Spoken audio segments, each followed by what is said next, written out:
오늘 주식시장이 급락하며 코스피 코스닥 사이드카가 발동됐습니다. 미국을 중심으로 AI 버블론이 확산되고 있는 가운데 향후 주식시장의 전망에 대한 관심이 이어지고 있는데요. 주식과 더불어 부동산 시장까지 정철진 경제평론가와 함께 이야기 나눠봅니다. 안녕하십니까? 네, 안녕하십니까? 네. 자, 오늘 코스피가 장중 3,900선이 붕괴됐습니다. 7거래일 만에 지금 급락을 한 건데 어떤 상황인 건가요? 일단 사이드카가 걸렸다. 여기에서 얼마 정도 충격적인지 알 수 있을 것 같습니다. 사이드카에 대한 설명을 하면은요. 일단 선물 지수가 5% 위아래로 움직이는 겁니다. 그러니까 올라도 매수 사이드카가 발동이 되는 거고요. 떨어질 땐 매도 사이드카가 발동이 되는 건데요. 5% 이상 빠지게 됐다라고 보여지겠죠. 이어서 사이드카가 발동되면서 실질적으로 저건 선물에 대한 시장이었었기 때문에 이제 프로그램 매매 조금 어렵습니다. 선물과 선물 차이를 동원되는 이 프로그램 매매가 중단되는 그런 사안이었었고요. 우리가 알고 있는 서킷 브레이커는 선물이 아니라 이제 현물이 8% 위아래로 급등하거나 급락했을 때 발동되는 건데 이제 사이드카가 발동되고 잠시 쉴 때 서킷 브레이커까지 가는 거 아닌가 이런 우려도 커졌었지만 개인들이 여전히 지금 주식을 잘 외국인들의 투매 물량을 받아내고 있고요. 여기까지 기관까지 합류하면서 지금은 조금 낙폭을 상당 부분 좀 줄인 그런 상황이나 그러나 지금의 외국인 투자자들의 이 매도세를 감안하면 여기 하락이 이쯤에서 끝났다. 이렇게 확정하기는 좀 힘든 그런 상황입니다. 그 외인들이 이제 판 이유는 어떻게 보면은 밤사이 미국의 기술적 급락이 좀 영향이 컸을까요? 그렇죠. 국외 또 국내적인 요인들이 함께 공존하는 것 같습니다. 역시 기본적으로는 일단 나스닥이 정말 오랜만에 이제 급락하는 그런 모습을 좀 보였었는데 그럼 미국의 기술적 나스닥은 왜 빠졌는가? 실질적으로 뚜렷한 이유는 없었습니다. 우리가 알고 있는 그만한 이유였는데 그래도 가시적인 게 일단 장 시작 전부터 이제 뉴욕장입니다. 좀 빠지려고 폼을 잡았다 이렇게 봐야 되는데 한 뉴스가 나왔었습니다. 아마 여러분도 기억하실지는 모르겠지만 영화 빅쇼트라고 해서요. 2008년 말 세계 금융위기 때 오히려 떨어질 거에 베팅을 해서 뭐 3조 원 이상 넘게 번 마이클 버리라는 이제 공매도의 달인, 뭐 쇼 포지션의 달인 이렇게 이야기를 하는데 바로 이 마이클 버리가 엔비디아와 팔란티어에 뭐 거의 조 단위의 규모별로 이제 숏을 쳤다, 풋옵션을 매수했다라는 이제 뉴스가 전해지게 되면서 이제 본격적으로 AI 거품이 꺼지나 이제 그런 우려로 약간 선물부터가 빠지기 시작했는데 제가 왜 이유가 없다고 말했냐면 이게 좀 애매한 게 9월 30일 포지션입니다. 그러니까 오히려 정확히 말해서 마이클 버리가 그걸 계속 들고 있었다면 오히려 청산당했거든요. 왜냐하면 그 뒤로 급등을 했기 때문에. 근데 이제 시장은 그냥 우하면서 그 뉴스 하나를 가지고 일단 밀어버릴 그런 생각이 있었고 여기에 지금 셧다운이 지속되고 있잖아요. 또 한 번 예산안을 놓고 뭐 민주당, 공화당이 논의를 했는데 이게 또 결렬이 됐습니다. 그렇다면 사실상 이번 주 내에 또 셧다운이 이어질 것 같은 뭐 이런 재료들. 연준이 생각과는 다르게 다음 달부터 금리 인하에 안 나서고 한 번 정도 동결한다. 뭐 이런 재료들인데 다 고만고만한 것들이잖아요. 뭐 새로운 거 가지고 이걸 가지고 뺐다고라고 해서 이제 시장은 오히려 더 두려워하는 겁니다. 어떤 특별한 악재를 가지고 하락을 했으면 모르겠지만 이러다가 정말로 AI 거품이 깨지는 것 아닌가 이제 이런 우려들이 좀 나왔었고요. 저는 개인적으로 이 팔란티어라는 이제 크게 보면 이제 AI를 가진 소프트웨어, 뭐 국방 쪽의 소프트웨어, AI 솔루션 뭐 이렇게 보시면 될 것 같은데 엄청나게 좋은 실적에도 거의 주가가 급락했거든요. 여기에 좀 포인트를 맞추지 않았는가. 왜냐하면 우리가 AI가 거품이다 아니다 이걸 가지고 막 논쟁했을 때 아니다라고 한 게 엔비디아라든가 우리 SK 하이닉스라든가 삼성전자라든가 마이크론이라든가 정말 AI 칩이 불티나게 팔리고 있지 않습니까? 하이닉스는 내년도 HBM, 뭐 D램, 낸드 완전히 완판됐기 때문에 거품이 아니다라고 결론을 내렸는데 실은 AI가 거품이 아니려면 이 다음이 필요하거든요. 무슨 말이냐면 그렇게 AI 반도체를 통해서 데이터 센터도 만들고 다 하드웨어를 갖췄어요. 그럼 이제 그걸 가지고 소프트웨어 차례죠. 그게 유료화하고 그걸 가지고 돈을 벌어야 되는데 앞단만 보면 분명히 거품은 아닌데 뒷단만 놓고 보면 우리가 오픈 AI, 뭐 챗GPT 하지만 지금 유료 회원이 더 이상 늘어나지 않고 있거든요. 이런 것들, 여기 뒷단에서 AI로 돈을 못 버네 이런 것들과 함께 좀 빠졌다라고 볼 수 있고요. 여기에 국내 요인은 뭐냐? 환율이 지금 무섭습니다. 예. 1,445원도 넘어섰기 때문에 1,450원을 각오해야 될 것 같고, 1,450원이 돌파가 되면 환율 1,500원 시대도 지금 그냥 갈 수가 있는 상황이거든요. 이런 원화 약세, 여기에 어제 계속해서 한국 주식을 사던 외국인들이 완전히 안면을 바꿔서 어제 같은 경우에는 현물만 2조 2천억, 선물만 거의 2조 가까이, 풋옵션을 60억 매수하는 완전한 전형적으로 이걸 우리가 폭락 포지션이라고 하거든요. 예. 이거를 잡고 오늘 시장을 누르더니 오늘도 벌써 현물에서 2조를 또 팔고 있거든요. 예. 아, 외국인이 이렇게 판다고 이런 우려들이 다 겹쳐서 이런 폭락이 나온 것 같습니다. 예, 삼성전자나 SK하이닉스 같은 반도체주를 중심으로 국내 장이 참 활발했었는데 지금 뭐 삼성전자도 10만 원이 깨졌고 하이닉스도 5%대 하락을 했거든요. 네. 앞으로 추가 하락 가능성은 얼마나 보세요? 하이닉스를 봐야 될 것 같습니다. 아. 예, 지금 하이닉스를 왜 봐야 되냐면 그동안의 시장의 대장주는 삼성전자라기보다는 하이닉스였었고 올라가는 사이사이에 외국인이 계속 순매수를 했지만 그 와중에 팔아 제낀 게 실은 하이닉스입니다. 그러니까 최근 들어서 순매수했다 순매도로 돌아섰을 때 거의 70% 이상의 물량은 하이닉스를 집중적으로 때렸거든요. 예. 근데 이 물량을 누가 받았느냐? 우리 개인들이 지금 온몸을 다해서 받아내고 있고요. 예. 오늘도 실은 외국인의 이 정도 매도세였으면 하이닉스가 또 한 번 10%는 급락해도 상관이 없는데 이걸 외국인들이 지금 개인들이 다 받아내고서 지금 하이닉스를 끌어올리면서 시장 전체를 끌어올리고 있거든요.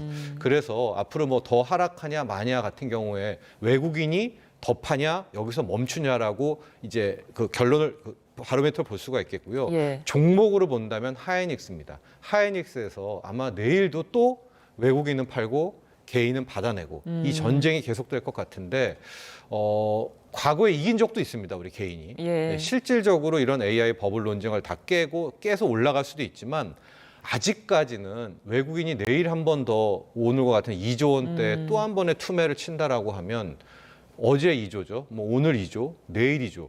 거의 3일에 6조를 파는 거의 대기록이거든요. 이럴 경우에 만약에 개인들이 여기에서 밀린다. 그렇다면 시장은 지금 이제 4천이 깨졌지만 3,800선 요 정도까지 그 밑으로도 좀 밀릴 수도 있다. 이런 점은 그러니까 오히려 더 낙관보다는 비관으로 접근하는 것이 맞다. 이렇게 보고 있습니다. 그러니까 외인들의 물량을 개인들이 다 받아내고 있다고 하니까 조금 우려가 되기도 한데 이런 상황 속에서 어제 그 권대용 금융위원회 부위원장이 비투도 투자의 일종이다 이런 발언을 해서 지금 논란입니다. 어떻게 보면은 이 비투를 좀 부추기는 거 아니냐 이런 비판이 나오거든요. 네. 우리가 뭐 인간 지표 이런 얘기를 많이 하지 않습니까? 저도 이제 이 보도를 보고 이게 맞나?라고 이제 다시 기사를 몇 번이나 읽어봤거든요. 예. 왜냐하면 이게 증권사 사장, 뭐 대표, 리서치 센터가 아니라 금융위원회 부위원장의 발언이었었거든요. 예. 예. 그러면서 정확하게는 그동안 나쁘게만 봤는데 저기 나오네요. 레버리지의 일종이다라고. 그러니까 뭐 비투를 하세요라기보다는 이제 근데 옹호하는 식으로 이야기를 했죠. 적정 수준의 포트폴리오를 관리하고 리스크를 감내할 수 있는 수준의 투자가 필요하다. 아마 권대영 부위원장도 억울하다 지금 생각할 수 있을 것 같습니다만 예. 분명히 비투를 레버리지의 일종이라는 표현 자체는 상당 부분 좀 일반 대중이 듣기에는 뭐 지금 뭐 옹호하는 발언 그럴 수가 있을 테거든요. 예. 근데 왜 저런 발언을 했을까? 그만큼 부위원장도 정도도 시장을 굉장히 자신 있고 낙관했던 것 같아요. 아. 근데 제가 왜 앞서 인간 지표라고 이야기를 하냐면 항상 주식은 그런 순간 뒤통수를 치거든요. 예. 아마 그런 사안의 하나로 봐야 될 것 같습니다. 그러나 굉장히 부적절한 발언임을 틀림이 없죠. 그렇지 않아도 지금 비투가 크게 늘었다고 하더라고요. 이 비투의 투자 지표인 신용거래 융자 잔고가 사상 최고치까지 올랐다는데 네. 지금 오늘 이렇게 주가가 떨어지면서 투자 위험주의가 커지는 모습이죠. 그렇죠. 아마 이제 앞서 권대영 부위원장이 비투 이야기를 한 것도 지금 25조 6천억이 이때까지 빚투자의 최고 기록이었었거든요. 예. 그건 언제였냐? 2021년 코로나 때였어요. 그때 광풍 불었을 때잖아요. 예. 근데 지금 25조 4천억이고 아마 이제 오늘 내일 그 코로나 때의 기록을 넘길 것 같아요. 그러니까 그때는 3,000대, 3,300에 25조 6천억이었는데 지금 4천에 25조 4,600억이니까 지수 단위 높으니까 오히려 아직까지는 빚투자가 뭐 사상 최고라고는 하지만 목전에 찬 건 아니다. 뭐 이런 해석 모르겠습니다. 그분이 그렇게 했는지 모르겠지만 예. 이제 그런 차원이긴 한데 오늘 정도 기준으로는 분명히 이제 빚투자, 신용거래융자가 사상 최고로 가게 되는 그런 상황인데요. 밝게 보는 쪽과 좋게 보는 쪽은 밝게 보는 쪽은 앞서 표를 좀 봤지만 고객 예탁금도 대한민국 증시 역사상 최고치로 83조, 84조를 갔기 때문에 은행에서요, 여러분, 이 뉴스를 혹시 보셨나요? 최근 2달간 은행의 이제 수시 입출금식 예금, MMDA라고 하죠. 거기에서 석 달간 20조가 빠졌는데 그 20조를 고스란히 증시로 와보면 증시의 고객 예탁금이 그 기간 동안 고스란히 20조가 들었거든요. 그러니까 지금 사람들이 우리 국민들이 은행에서 돈 빼서 주식 투자를 분명히 하고 있는 그런 국면입니다.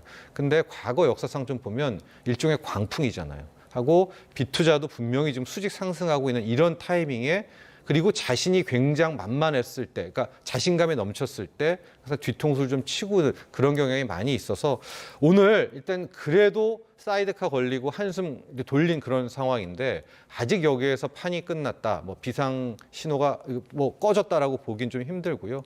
오늘 밤 또 간밤에 미국 나스닥 기술주 한 번 더 보셔야 되겠고 정말 중요한 게 내일 외국인들 수급입니다. 오늘도 또 파는 건 파는 건데 내일도 오늘만큼 2조 원 정도 더 판다. 여기에 환율이 이제 1,450원을 넘게 된다라고 하면 여기서부터는 우리가 모르는, 우리가 간과하고 있는 그런 새로운 악재가 분명히 있다라고 봐야 됩니다. 왜냐하면 시장은 굉장히 똑똑하고요. 예. 그걸 선반영하는 거거든요. 이제 거기에 대한 부분을 좀 찾아봐야 될 것 같습니다. 그 지금 이렇게 비투가 최고치인 상황에서 주가가 흔들려 버리면 우리 경제에도 좀 타격이 있지 않을까요? 그렇죠. 우리 경제도 좀 타격이 상당한 것이요. 예. 일단 아까도 말했지만 은행에서 돈 빼서 뭐 20조 있는 작업이 거의 20조가 뭐 주식 안 하셨던 분들이 이제 주식으로 온 거 아니겠습니까? 예. 이런 것들 하나가 있고요. 또 우리는 국내 증시도 하지만 서학개미 분들도 굉장히 많습니다. 이분들에 대한 타격도 볼 수가 있고 나이대, 연령대로 놓고 보면 지금 2030 MZ 세대들 같은 경우에는 코인에 굉장히 올인하고 있는데 예. 문제는 이 기술주들, 특히 엔비디아가 빠지게 되면서 같이 코인을, 암호화폐를 지금 달고 내려왔거든요. 그래서 지금은 회복했지만 비트코인도 지금 1비트코인당 10만 달러가 깨지는 뭐 9만 달러대까지 떨어지고 있는 상황이 있기 때문에 예. 왜냐하면 자산의 상당수를 우리 젊은이들이 코인에 노출되어 있는데 여기 정도에서 마무리되면 괜찮지만 뭐 추가적으로 20% 이상 또 빠져버린다, 코인이. 이렇게 되면은 그들 세대의 자산도 좀 갉아먹는 그런 부분이 있기 때문에 증시 하락이 여기에서 뭐 기업들의 자금 조달이라든가 이런 문제를 떠나서 국민들의 상당 부분이 지금 이제 주식으로 넘어온 상태거든요. 예. 여기에 대한 주가 하락이기 때문에 이건 우리의 가계에 타격을 줄 수 있다는 부분도 꼭 염두에 둬야 될 것 같습니다. 그 말씀해주신 코인 부분, 가상화폐는 왜 이렇게 떨어진 건가요? 이더리움에 좀 해킹 사건도 하나 있었던 것 예. 같고요. 이제 큰성 기관 투자자들이 그동안에 이거 코인 괜찮네 하고 꽤 들어왔다가 생각해 보니까 코인보다 오히려 주식이 훨씬 더 변동성도 크고 해서 몇몇 큰성 기관 자금들이 또 대거 이 자금을 좀 빼냈다고 하더랍니다. 암호화폐 시장에서. 예. 이런 재료들도 함께 겹쳤었고 금리도 뭐 빠르게 떨어질 줄 알았었는데 연준이 뭐 금리 인하 한다 하다가 갑자기 또 없을 수도 있어. 뭐 이렇게 좀 태세 전환을 하는 이제 그런 것들이 함께 나오고 있는데요. 잘 보면 비트코인의 시작도 트럼프 대통령 아니었었습니까? 근데 트럼프 대통령이 코인보다 더 정확히는 달러 스테이블 코인을 좋아하는 거지 말로는 비트코인, 이더리움 이야기를 하지만 까놓고 보니까 이쪽보다는 같은 코인, 많은 코인이지만은 트럼프는 달러 스테이블 코인에 지금 올인하고 있거든요. 약간 결이 다른 예. 상황입니다. 이제 그런 점에 대한 각성도 일단 한몫한 것 같고요. 예. 근데 시장 빠지면서 금도 빠졌거든요. 어. 가장 취약한 부분들, 코인을 함께 잡고 내려왔다. 이렇게 보시면 되겠습니다. 예, 부동산 이야기도 이어서 짧게 좀 해보겠습니다. 전월세 가격이 굉장히 올랐다고 하는데 어느 정도 수준인 겁니까? 이게 이제 일부 보도가 월세가 2배 올랐다, 막 예. 이렇게 나오는데요. 이제 그 기사를 잘 보셔야 되는 게 현재 우리는 계약갱신 청구권이 있잖아요. 예. 2+2. 그래서 2+2를 이제 뭐 도봉구 어디에서요? 강북구 어디에서인데 이제 진행했던 그 세입자가 떠나면서 신규 계약을 받았을 거 아니겠습니까? 예. 그러니까 집주인이 그동안 못 올렸던 전세를 올렸는데 그걸 반전세로 하게 된 거예요. 그러니까 이제 월세가 왜 2배 올랐다라고 하면은 이제 그동안에 2+2 때문에 이 전세값을 못 올렸던 집주인이 전세값을 올렸는데 반전세를 원하니까 그걸 월세로 한 거 아니겠습니까? 예. 그러니까 기존보다는 2분의 새로운 전세 계약에서 이 월세가 2배가 된 건데 뭐 한두 달 사이에 2배가 되진 않았겠었겠죠. 예. 그런데 여기서 뭘 알 수가 있느냐? 실질적으로 이제 계약갱신 청구권이 끝나는 그런 세입자들은 상당 부분 전세값 급등에 대한 고민을 해야 된다는 것 하나. 그런데 집주인들이 오히려 전세보다는 월세를 선호하게 되면서 전세 품귀 현상으로 인해서 오히려 이제 월세를 각오해야 된다는 것 둘. 이걸 함께 함의하는 그런 통계였었습니다. 전월세는 물론이고 내년 수도권 집값이 올해보다 더 오를 거다 이런 전망도 나오던데요. 공급 때문에 그런 겁니다. 예. 그나마 지금 11월에 입주 물량이 좀 나와요. 그래서 이제 11월을 약간 좀 기대를 하면서 막 치솟았던 전세라든가 또 예. 전월세 전환율이 약간 11월 달에는 좀 주춤할 것 같은데 문제는 11월 한 달이 이제 풀리고 나면 내년으로 가야 될 거 아니겠습니까? 예. 서울 집값만 보면 공급만 보면 올해도 굉장히 적다고 했는데 한 4만 2천 가구였었어요. 그래도 꾸였고요. 이제 그래 하고 이제 이번 11월에 한 7천 가구 풀리니까 그나마 이제 11월, 12월에 숨통이 좀 트일 것 같은데 내년이 큰 문제인데요. 현재 이 물량, 저 물량 서울에서 다 끌어와도 내년 입주 물량이 한 2만 8천 개 정도니까 올해도 입주 물량이 적다라고 했는데 올해보다도 30% 이상 입주 물량이 훨씬 더 적은 그런 상황입니다. 그러니까 내년이 정말 보릿고개고 지금 집값 상승 여러 가지 뭐 이것 때문이야 저것 때문이야 하는데 예. 입주 물량이 없는 공급 없는 게 가장 크고 강력한 겁니다. 그래서 당국에서도 아마 더 잘할 수 있을 것 같아요. 지금까지도 이런저런 대책이었지만 내년에 이 입주 물량 폭감 이 부분에 대한 대책은 분명히 필요해 보입니다. 그 연이은 규제로 이제 서울 아파트값 상승세는 좀 둔화한 모양새인데 그럼에도 불구하고 눈에 띄게 떨어지지는 않았거든요. 네. 이유가 뭘까요? 최초에 6억 주택담보대출 할 때부터 집값이 떨어진 적은 없었습니다. 예. 방금 앵커도 이야기했지만 상승률이 줄어든 거였죠. 예. 하락된 적은 한 번도 없었고 이번에 또 한 번 강력 대책 나오면서 또 상승률이 줄어드는 부분인데 이게 잘 보면 약간 페이크가 있죠. 왜냐하면 토제로 묶었잖아요. 예. 거래가 안 되는 겁니다. 거래가 안 돼서 못 사서 상승률이 줄어든 것처럼 보이는 거지. 이게 실질적으로 집값을 안정시켰다거나 하락에 대한 조짐은 아직 없습니다. 근데 앞서도 말했지만 내년이 정말 보릿고개입니다. 아마 예. 후년 말기부터는 조금 다시 풀릴 텐데 예. 그래서 내년을 좀 넘을 수 있는 그런 방법을 저는 고안해야 되지 않나 이렇게 생각을 합니다. 알겠습니다. 오늘 부동산 시장까지 알아봤습니다. 지금까지 정철진 경제평론가와 함께했습니다. 고맙습니다.